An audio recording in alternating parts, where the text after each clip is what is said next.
A Chevrolet está comemorando 100 anos de Brasil. Para quem está vendo este vídeo na data de estreia, é exatamente hoje. Nesta data, há 100 anos atrás, em 1925, a General Motors Corporation inaugurou a primeira fábrica no país, instalada em uma área de 7.000 metros quadrados no bairro do Ipiranga, em São Paulo. Nessa época, a fábrica tinha a função de apenas montar os veículos que eram enviados para cá pela GM, em caixas mesmo, vinha de navio, né? E eram armados aqui. Isso é chamado de CKD e era muito comum naquele tempo. Você sabe, inclusive, qual foi o primeiro veículo Chevrolet montado aqui no Brasil? É esse aí, ó, esse furgão da esquerda, né? Derivado da linha 490. Hoje vamos relembrar os maiores sucessos da Chevrolet no Brasil. Eu já vou explicar um pouco mais o contexto dessa foto do primeiro veículo montado aqui no Brasil da Chevrolet.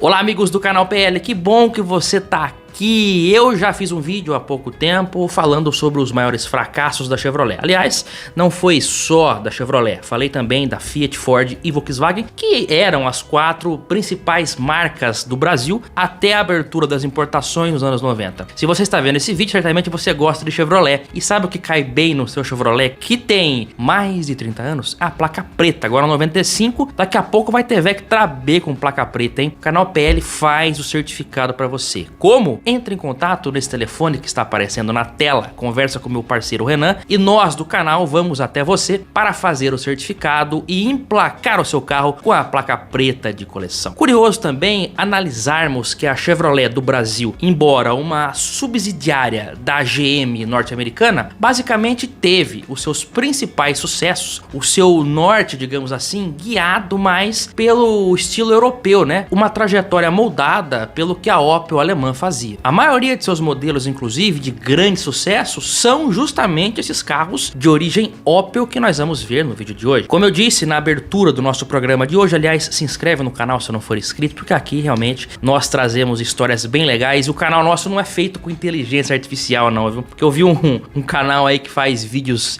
contando histórias e daí tá escrito lá, o nosso canal é feito com inteligência artificial e, portanto, pode haver erros históricos, né? Pode haver erros. Pô, lamentável, né? Enfim, como eu disse na abertura, o primeiro veículo montado pela Chevrolet do Brasil foi esse daí que vocês estão vendo, esse furgãozinho branco. Esse galpão arrendado no bairro do Ipiranga foi inaugurado em janeiro de 1925, mas somente em setembro que esse primeiro carro foi entregue. A produção logo foi aumentando, em 1927 eles já alcançaram a marca de 25 mil carros e apenas um ano mais tarde, em 1928, o 50º carro saía da linha de montagem. É justamente nesse dia que essa foto foi tirada, né? Essa fotografia mostrando o primeiro carro e o carro de número 50 mil. Apenas 3 anos separavam esses dois veículos. A necessidade de ampliação da fábrica, que no primeiro momento era num galpão que não era nem deles, se fazia cada vez mais presente. A construção da fábrica própria em São Caetano do Sul teve início no ano de 1927 e sua inauguração oficial ocorreu em agosto de 1930. Foi também durante a década de 30 que a Chevrolet investiu na montagem de caminhões e também de ônibus, que tiveram realmente grande presença nas ruas e estradas daquela época. Em 1942, a Chevrolet do Brasil atingia a marca de 150 mil carros montados em 17 anos. Porém, os efeitos da Segunda Guerra frearam o deslanchar de toda a indústria, que teve que fabricar veículos para uso militar e material bélico. Nessa época, a Chevrolet também produziu veículos movidos a gasogênio para uso civil. Eu falei há pouco tempo atrás de invenções, semana passada, invenções brasileiras que fracassaram, e dentre elas está o gasogênio, e nesse vídeo eu explico o porquê o gasogênio foi usado nessa época da Segunda Guerra, porque nesse período o combustível, a gasolina, né, não tinha álcool, foi racionado, né, o combustível, a gasolina era priorizado para uso militar. Sendo assim, o cidadão comum, o cidadão civil, não tinha mais tanto acesso à gasolina. Muitos carros acabaram cavaletados porque não tinha como andar, e aí então surgiu os kits de gasogênio. Enfim, vê o vídeo vídeo lá que ficou bem interessante. A Chevrolet também produziu carros para rodar com esse tipo de combustível naquele tempo. Agora, no pós-guerra e década de 50, a Chevrolet montou diversos modelos de carros de passeio, caminhões e ônibus, inclusive de outras marcas do grupo, como Oldsmobile, GMC e Opel. Na segunda metade dos anos 50, o então presidente Juscelino Kubitschek estimulou fortemente a indústria automobilística nacional. Em 1956, o Romizeta se tornou o primeiro automóvel de produção em série no Brasil, fabricado pela Indústrias Rome, localizada em Santa Bárbara do Oeste, interior paulista. Nesse mesmo ano, a Vemag produzia o DKV F91 Universal, o primeiro carro de passageiros produzido em solo nacional. Foi nesse ambiente próspero que a Chevrolet lançou a linha 300 Brasil em 1958, a primeira picape Chevrolet fabricada no país. Em 59 chegou a sua versão perua chamada Amazonas e em 61 o modelo Alvorada cabine dupla. Esses modelos foram substituídos a partir de 64 pela série 10 com a C14, caçamba alongada C15 e a perua C14-16. O nome Veraneio foi adotado só em 69, aliás, esse nome virou até música, né? Veraneio Vascaína do Capital Inicial. Claro, esse veículo foi muito usado, tanto por viaturas, além de familiares e uso civil, viaturas e ambulância. Olha que curioso isso, em 2005 a Chevrolet comemorou 80 anos de Brasil e para comemorar esse grande evento, agora é 100, né? Há 20, é que não parece, mas 2005 já foi há 20 anos. E naquela ocasião eles fizeram uma expedição muito interessante. Um exemplar de 1960 da picape Brasil saiu de Manaus, no Amazonas, e foi até os Estados Unidos em uma viagem de 16 mil quilômetros. Hoje esse exemplar está exposto no Museu da GM em Detroit. Nos anos 60, a produção da Chevrolet do Brasil se limitava a caminhões e utilitários. O primeiro veículo de passeio produzido por eles no país foi o Chevrolet Opala, lançado em novembro de 68. O Opala eu creio que seja o modelo mais emblemático quando falamos de GM Brasil. Claro que temos outros grandes também, né? Mas foi ele que deu origem a uma incrível sequência de sucesso de modelos Opel por aqui. O Opala é a versão made in Brasil do Opel Rekord C e durou muito mais que o modelo original europeu. Na Europa, a geração C do Rekord ficou em produção de 67 até 71, quando ganhou a nova geração D. Já no Brasil, a carroceria original foi sendo remodelada conforme o passar dos anos, junto com a perua Caravan, lançada em 75. Reestilizações mais profundas foram feitas em 1980, 85, 88 e 91. Opala e Caravan saíram de linha em 92, deixando uma legião de fãs e admiradores da linha. E é claro que o Opala é, sem dúvidas, um grande sucesso da GM Brasil. Eu não vou me arriscar aqui a pontuar o maior sucesso, mas sem dúvida alguma o Opala foi um dos grandes sucessos da marca aqui no Brasil.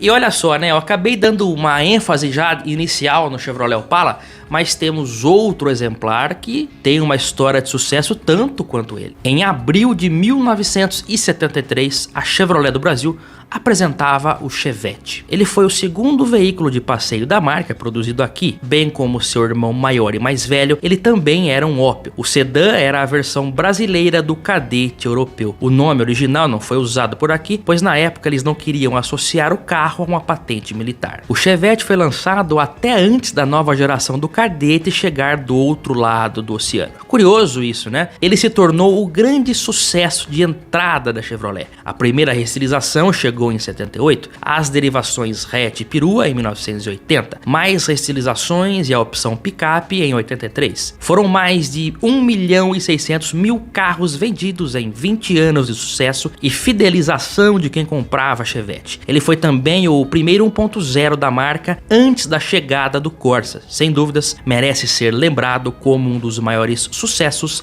da montadora no Brasil.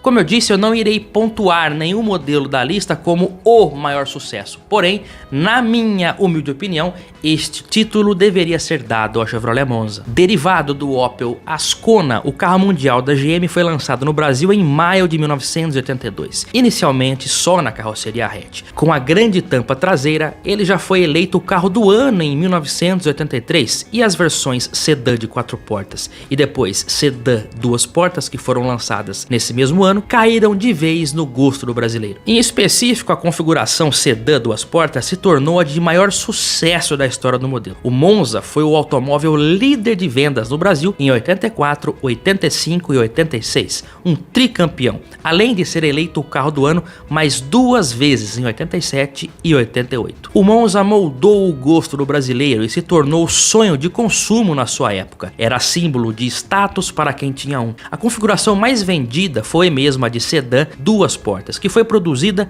até 1995. O Monza saiu de linha em 96 após 14 anos e mais de 850 mil unidades vendidas. Foi comercializado também em outros países e com outros nomes como o Opel Ascona C na Europa, África e Ásia, Opel 1604 em Portugal, Vauxhall Cavalier no Reino Unido e Holden Camira na Austrália e Nova Zelândia, mas foi aqui no Brasil que este belo automóvel da GM teve o seu maior sucesso.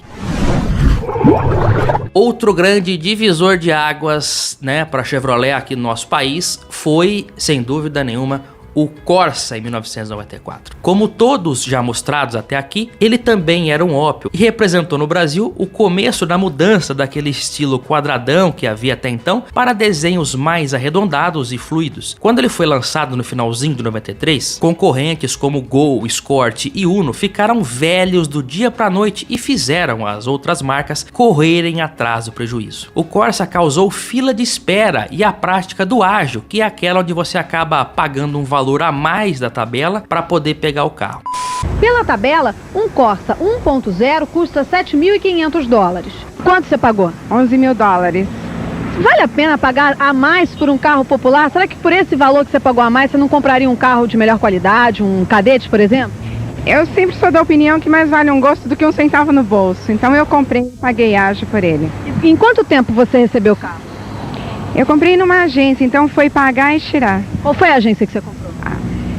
Além do hatch de duas portas, uma família completa de modelos foi lançada, Depois tivemos o hatch de 4 portas, perua, sedã e picape. O Corsa ganhou uma nova geração em 2002, mas o antigo modelo sedã Classic continuou em produção até 2016. Em específico, o sedã ficou 20 anos em produção, sendo que a fabricação nacional dele durou até 2013 e foi importado da Argentina até o fim de 2016. Sem dúvida, o Corsa B foi para a Chevrolet um grande sucesso aqui no Brasil. Lembra que eu disse que o Chevette brasileiro ele é uma derivação nacional do Cadete europeu? Pois é, e em 1989 o Cadete enfim foi lançado por aqui, só que já alinhado à atual geração europeia E. O Chevette nacional, àquela altura, ainda era baseado na antiga geração C. O Cadete no Brasil não substituiu o Chevette, mas sim foi posicionado acima dele e abaixo do Monza, sendo um modelo intermediário. Nos 9 anos que ficou em produção, imprimiu com sucesso sua imagem na história da Chevrolet. Além de diversas séries especiais, teve versões esportivas como a GS, GSI, GSI conversível e também modelos que foram vendidos aos montes como SLE, SL e Light.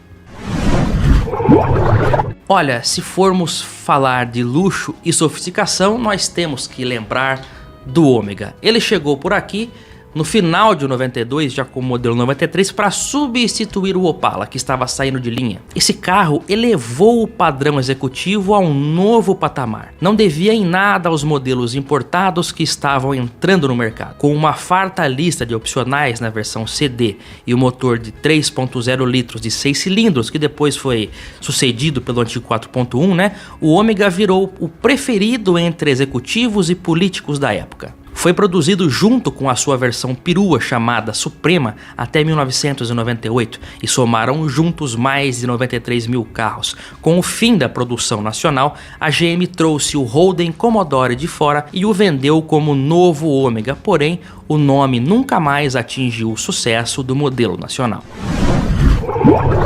Olha, esse aqui sim foi símbolo de status dos anos 90, hein? Quer saber qual que é? Claro, tô falando do Vectra, né? Ele foi lançado em 93 para substituir o Monza, o que acabou não acontecendo no primeiro momento porque o Vectra, então na geração A, e o Monza, Tubarão, conviveram até 96, quando ambos saíram de linha. O Vectra B, que foi lançado na sequência para substituir os dois carros, representou para a GM Brasil um enorme sucesso e a conquista da liderança do segmento, quase nos mesmos moldes do Monza nos anos 80. O Vectra não foi líder de vendas geral, porém foi líder de seu segmento de sedãs. Com o lançamento do Vectra B, com aquele visual que é moderno até hoje, o sucesso foi tanto que os compradores, quando iam numa concessionária Chevrolet para comprar um Ômega, por exemplo, acabavam optando pelo Vectra, mesmo o Vectra sendo um carro, digamos, abaixo do Ômega, né?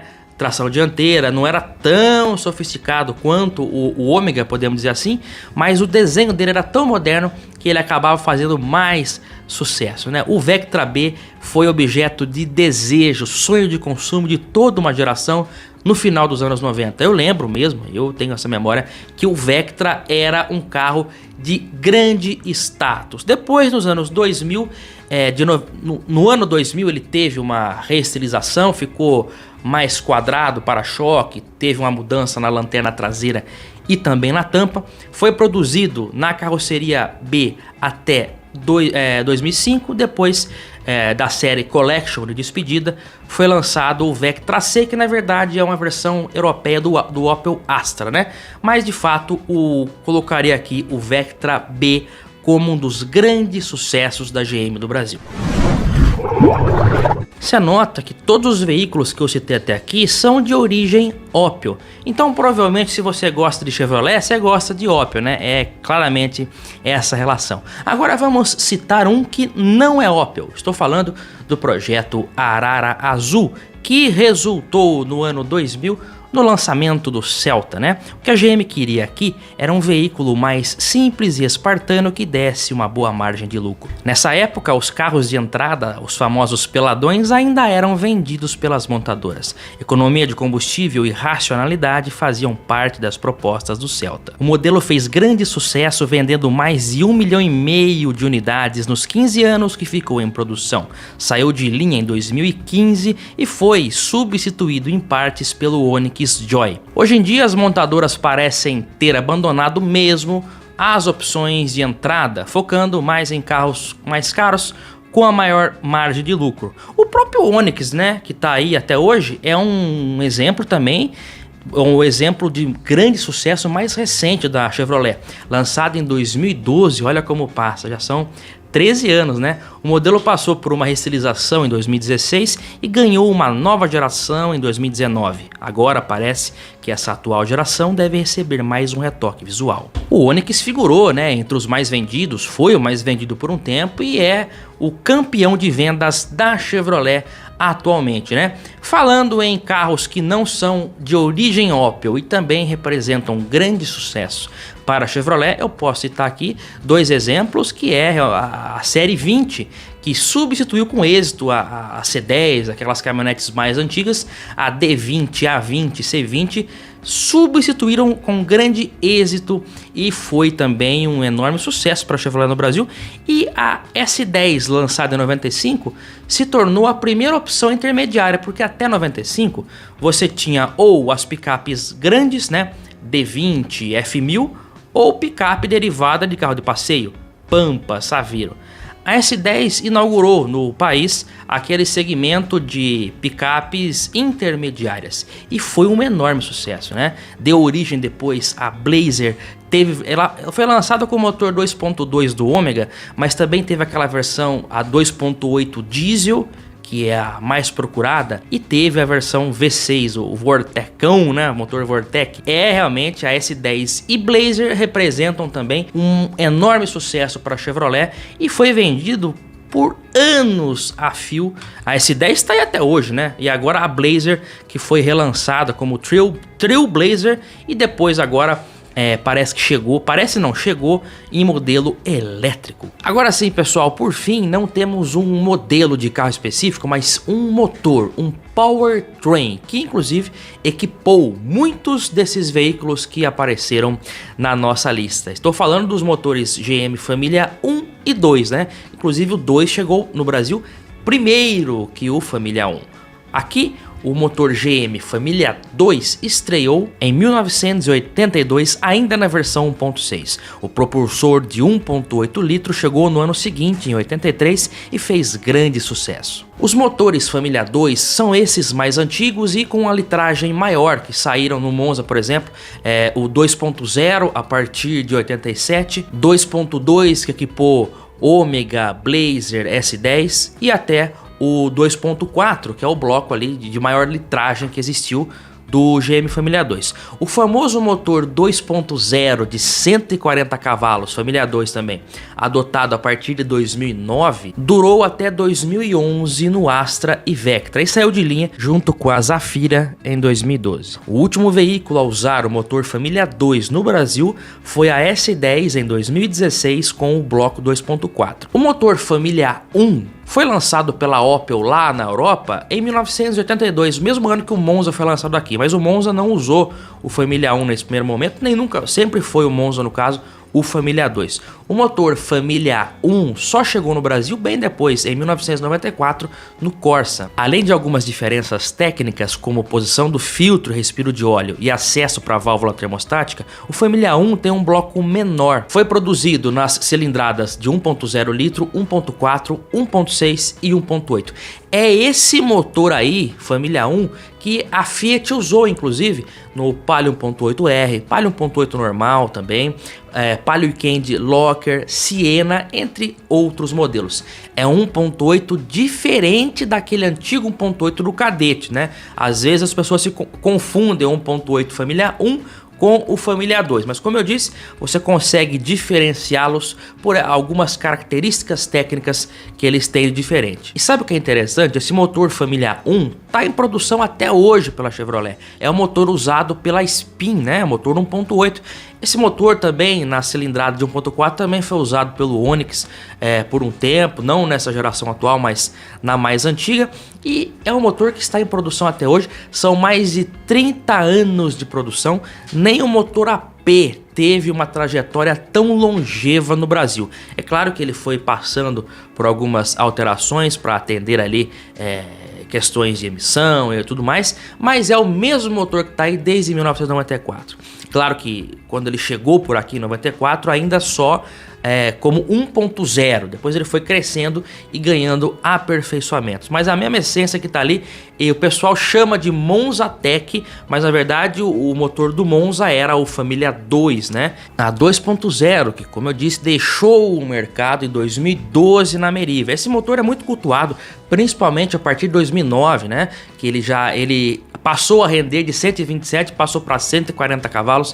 O pessoal procura bastante esses últimos Vectras e Astras, né? Que tem essa potência, realmente um motor muito bom. Quem tem um pode atestar a durabilidade, a robustez tanto do Família 1 quanto do Família 2. São grandes exemplos realmente de durabilidade e um bom conjunto mecânico. É sem dúvida também um grande sucesso da Chevrolet no Brasil. Vocês acompanharam no programa de hoje os carros mais emblemáticos da marca aqui no nosso país e também, é claro, que eu não podia deixar passar falar desse motor que marcou e marca até hoje, marca época aí no nosso mercado nacional devido ao tempo que está em produção. Eu aguardo todos vocês no próximo vídeo, pessoal. Um grande abraço e até lá. Tchau!